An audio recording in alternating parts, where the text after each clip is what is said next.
مرحبا، راح أشوفكم أجواء السحور بمدينة الحلة وناخذ آراء الناس عن عاداتهم وتقاليدهم بالسحور.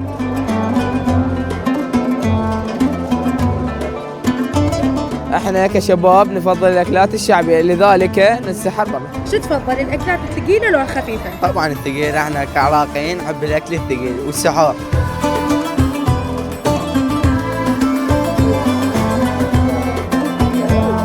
تحب التجمع بالسحور لو تحب تتسحر وحدك؟ أكيد الجمع ويا الأصدقاء أفضل، نقضي أوقات حلوة وسعيدة وياهم، ضحكة سالفة وياهم. مرات تصير يعني ملل نفس الروتين ونفس البيت، يعني بحاول تغير بأجواء رمضانية جميلة، محافظتنا بابل جميلة، فلذلك يعني مرات نطلع نكسر الروتين ويا الأصدقاء ويا جماعتنا.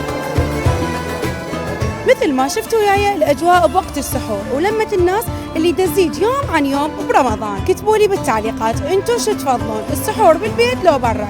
شو تحبون السحور يكون، دسم لو خفيف؟